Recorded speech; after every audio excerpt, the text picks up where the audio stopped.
Next upload for today is with regard to the issue of individuals in this community that have been highly irresponsible with regard to information. It's 3 years and a half, it's 6 months, 3 years since I contacted the government with regard to my child that is a legally missing person. The issues aren't being addressed. The failings that I've experienced, the offences that I've experienced, they haven't been addressed, and I have an ill foreboding due to individuals being cheeky with proximity and the laws that be. I have a very ill foreboding that there are more retaliatory offences being perpetrated against me.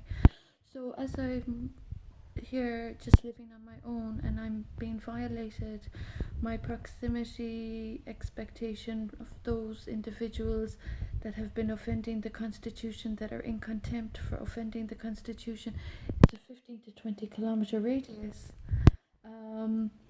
I'm a little bit offended that there are politicians that think they're going to disrespect my rights.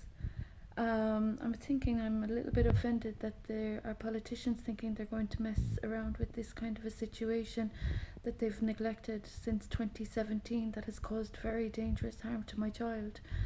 So there's a little bit of a serious issue happening in Tralee where there have been adults irresponsible with information and how they've publicised information with their progressive developments that aren't exactly very progressive or professional or respectful with regard to the role of information and media and communications. So as I'm qualified in those fields, those that have been threatening my safety, disrespecting the law, I'm wondering what the relevant state bodies are doing about these people threatening society. We know that they have harmed my child. We know that they have been on my marital property. We know that they are of contempt against royal patronage, and we know the obligations that haven't been met to royal patronage. So I'm hoping that with regard to the issue of information, I really hope that the politicians are aware of the reality of this situation. The government, as we know, of any country, I'm not speaking specifically, just in general terms, the government's obligations are to respect royal patronage. So that's a little bit serious when that doesn't happen. And I'm just curious about who would threaten my rights without addressing their failings and not meeting their reparations that have been overdue. So I'm just wondering who's negotiating bad politics in this day and age.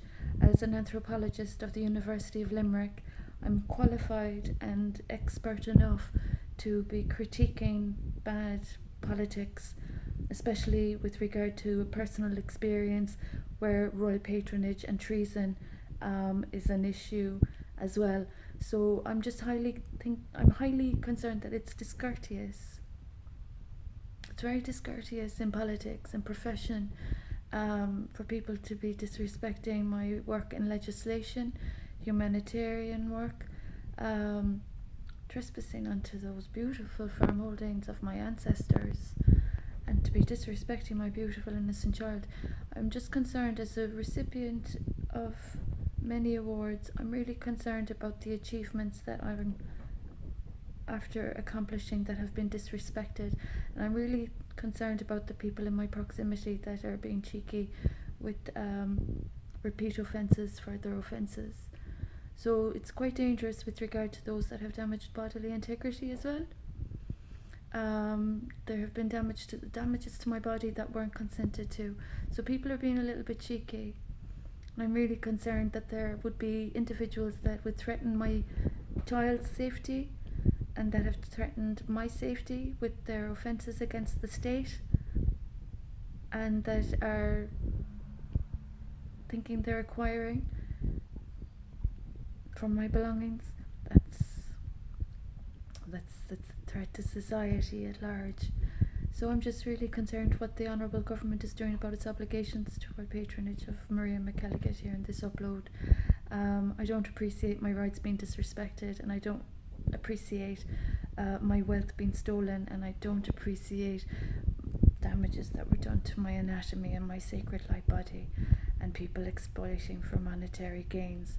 And I certainly don't appreciate women and children's rights and my beautiful child being disrespected. So this issue's ongoing. I'm tolerating quite a lot. I'm a qualified educator, I'm a recovery advocate, and I'm just wondering about those people that aren't doing their jobs properly. And as for women out there that might be listening to this or noticing what's going on, is it safe for bad professions or bad professionalism, bad practitioners, poor practitioners, these kind of individuals that decide to abuse their position when they feel like it, hurting women's health, for instance? Is it safe for these kind of individuals cheeky enough to be supported in their wrongdoings? Do you know? So my health has been damaged, and there's been an issue about information, and information that's been withheld from me, and withheld not just from me but from other important relevant bodies in this situation as well. So I'm getting a little bit disgusted as an Irish EU citizen, and I'm very disappointed that there would be any threat to my royal patronage and my personal identity due to bad politics. So the Honourable Government has heard from me since 2015, and my child has been very dangerously traumatised because of Ombudsman not addressing an unlawful care order. So the Ombudsman, the OCO, you were contacted in 2017, and my child is still suffering from the loss of his mother. So I'd appreciate it if you'd respect your duties and obligations, etc. As a teacher, I'm very disappointed